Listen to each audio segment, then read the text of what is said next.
लेकिन आजकल कहना तो बड़ा सरल है, चलना बड़ा मुश्किल है, बहुत मुश्किल है चलना। झूठ बोलो ना तो काम नहीं चलता है। साधु जी, हम संसार को पागल बना सकते हैं पर ठाकुर जी को पागल नहीं बना सकते, भगवान को पागल नहीं बना सकते हैं।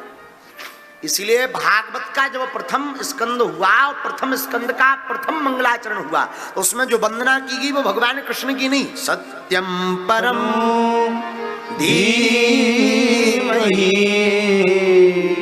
सत्य की वंदना की गई। बोले भगवान कृष्ण की नहीं, सत्य की। और सत्य कौन है? सत्य साक्षात श्री ठाकुर जी है।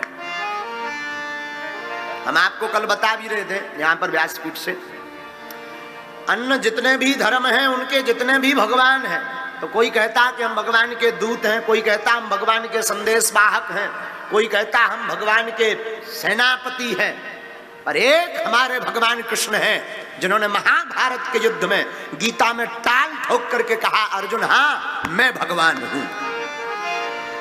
हाँ, एक भगवान कृष्ण है जिन्होंने गीता में ताल ठोक करके कहा कि मैं भगवान हूं। तो सत्य कोई और नहीं, सत्य हमारे श्री हरि ही हैं, हमारे ठाकुर जी। इसका कोई प्रमाण पत्र? बोले हाँ है, भागवत का 10वें स्कंद पढ़िए। 10वें स्कंद में जब भगवान का अवतरण होता तो सत्य की ही तो वंदना की जाती है। सत्य व्रतम सत्य परम त्रिसत्यम सत्यस्य योनियो निहितं च सत्ये सत्यस्य सत्यं व्रतसेत्र सत्यं सत्यात्मकं मां शरणं प्रपन्ना। साक्षात श्री हरि सत्य हैं तो उनकी प्रथम स्कंद में वंदना की गई। वंदना कर करके कथाकार ने आगे कहा कि भाई देखो एक बात और, कंचन तजना सहज है सहज त्रिया काने, मान बड़ाई सा दुर्लभ तजना दे।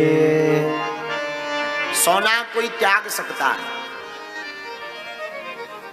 कभी कभी स्त्री से घृणा हो जाती है तो स्त्री को भी व्यक्ति त्याग देता है, पर 3 चीजें त्यागना बड़ा मुश्किल। मान बड़ाई ईर्ष्या, मान सम्मान चाहिए, वाह हम इतने पद पर बैठे हमारा नाम नहीं बोला, ये पाने की जो जिज्ञासा है। बड़ाई, कोई देखो अरे कोई सो रहा हो तुम उसकी बड़ाई कर दो तो जग जाए, आंख जरूर ना खोले पर सुनेगा जरूर, आखिर बोल क्या रहे। मान बड़ाई ईर्ष्या, और ईर्ष्या अरे राम राम राम, इतनी प्रबल, वाह हम भी तो प्रिय हैं, हमारी तरफ नहीं देखा इनकी तरफ देख रहे हैं। ईर्ष्या त्यागना भी बड़ा मुश्किल। और सबसे दुर्लभ बताया तो दुर्लभ तजना दे, शरीर का तजना भी बड़ा दुर्लभ है, शरीर साधारणतया नहीं जाता। इसलिए साधु जी एक बात स्मरण कर लीजिए आज की कथा में। और देखो मच्छर 2 प्रकार के होते हैं, एक होता मच्छर एक होता मत्सर। एक होता मच्छर एक होता मत्सर। मच्छर काटता है बाहर से, मत्सर काटता है भीतर से। मच्छर से बचने के तो उपाय हैं, अलाउट लगाओ और भी न जाने कौन कौन सी अगरबत्ती चल गई, मच्छरदानी लगाओ सो जाओ, मच्छर से कटने से बच जाओ, बड़ा सा कूलर लगाओ मच्छर उड़कर भग जाएंगे। पर जो भीतर का मत्सर है उसके लिए आज तक कोई भी अलाउट नहीं बना। मत्सर का मतलब होता है दूसरों को देख करके ईर्ष्या जगना, ये बड़ा डेंजर होता है। वाह इसके पास गाड़ी कैसे लिप गई, हमारे पास नहीं लिपी, इतना करते करते मर जा रहे। इसका नाम है मत्सर। मत्सर बड़ा खतरनाक होता है। इसलिए एक बात गांठ बांध के चले जाइए साधु जी आज की कथा में, किसी को कुछ भी प्राप्त होवे तो समझना हमारे ठाकुर जी की कृपा है। हाँ भगवान को कहो कि ईश्वर करे, प्रभु प्रभु महात्मा, भगवान को प्रार्थना करो कि इसको और बढ़े। दूसरों के दुख से व्यक्ति जितना दुखी नहीं है जितना पड़ोसी का सुख देख करके दुखी है। हाँ, अपने दुख से व्यक्ति जितना दुखी नहीं है जितना दूसरों का सुख देख करके दुखी है। साधु जी, दूसरों को कुछ भी प्राप्त हो जाए, आप तो अपने जीवन में, वो हमारा करोड़ों का सूत्र है, जो प्राप्त है वही पर्याप्त है। जो प्राप्त है वही पर्याप्त है। ये बात अगर आपने मान ली, आप संसार में कभी भी दुखी नहीं रह सकते। कभी पर झूठ बोलने की आवश्यकता नहीं है। अब आप पूछोगे ना महाराज कि झूठ बोलना कैसे छोड़ सकते, आदत पड़ गई है, और आदत बुरी बलाएं होती है। आदत से बचना बड़ा मुश्किल है। आदत इतनी खतरनाक होती है कि राम बचावे। आदत तो आदत है, और आदत किसी भी चीज की पड़ सकती है। तो अगर झूठ बोलने की कई लोगों को आदत हो जाती है, तो आदत अगर छोड़नी है तो एक सूत्र है। देखो, कई लोग पूछते हैं महाराज संसार कैसे छूटेगा, आदत कैसे छूटेगी। एक उपाय है, आपको ही समझाते हैं आपकी भाषा में। ऐसे समझो,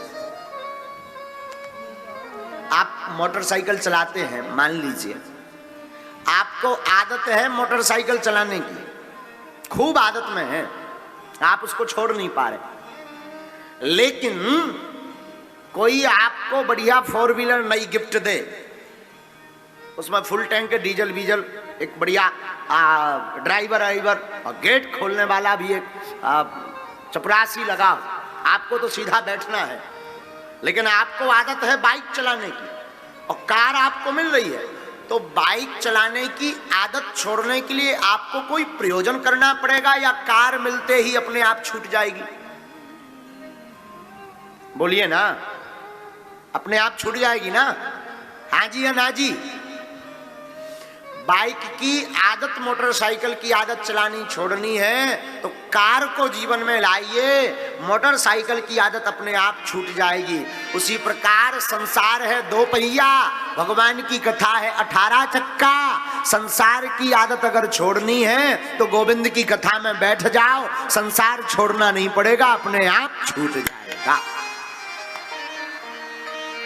कहां व्यर्थ फाफा करते फिरते हो महाराज, माया परेशान कर रही, लोग हैरान कर रहे, करने दो ना, तुम अपना काम करो, तुम प्रभु का नाम लो, बार बार भगवान की कथा सुनो। अब अगर तुम्हारी बुद्धि ही खराब हो तो तुमसे तो फिर राम बचावे। इतने के बाद भी तुम्हें समझ में नहीं आवे, अब कुछ तार्किकों को समझाना बड़ा मुश्किल है। बोले वाह, आपने भगवान देखे हैं क्या? अब इनको कौन बताए? तुमसे ही पूछें तुमने हवा देखी, आप कहोगे नहीं, होती है, आप कहोगे हाँ। उसी प्रकार कृपा होती है पर दिखाई नहीं पड़ती है। जिस प्रकार हवा होती है पर दिखाई नहीं पड़ती, उसी प्रकार भगवान की कृपा, गुरु की कृपा होती है, दिखाई नहीं पड़ती है। ना तो आप हवा का प्रमाण दे सकते हो, ना हम कृपा का प्रमाण दे सकते हैं। जिस दिन तुम हवा की फोटो खींच लाओगे, नाक चपटी है कि मोटी है, कान बड़े हैं कि छोटे हैं, उस दिन हम तुम्हें कृपा का स्वरूप दिखा देंगे कि कृपा कैसी होती है। हवा का स्वरूप नहीं दिख सकता, लेकिन होती तो है। हवा ना हो, या बीच में कोरोना में कछु देर के लाने हवा की का कमी पड़ी, सब हाँ पतो है, 10 सिलेंडर पे सिलेंडर। हम तो उस समय विचार कर रहे थे कि राम राम राम, बताओ कैसा जमाना आ गया। पहले के जमाने में लोग कहते थे कि भाई पानी बोतलों में भर भर बिकेगा, तो लोग हंसते थे, बताओ कहीं पानी बिकेगा, कौन खरीदेगा, मूर्ख होगा जो खरीदेगा। लेकिन अब तो जमाना सच में देखो सब खरीद रहे, और हम लोगों को आज लग रहा है कल लेकिन यही होगा। आज अगर नहीं चेते तो कल ऐसा समय आएगा कि प्रत्येक इंसान को अपनी पीठ पर ऑक्सीजन सिलेंडर बांध करके चलना पड़ेगा, तब जी पाएगा। इसलिए हमारी प्रार्थना है एक एक वृक्ष भी लगाओ, और वृक्ष पीपल का लगाओ, उसमें वासुदेव भगवान की पूजा करना प्रारंभ कर दो। धर्म का धर्म और प्रकृति की रक्षा की रक्षा।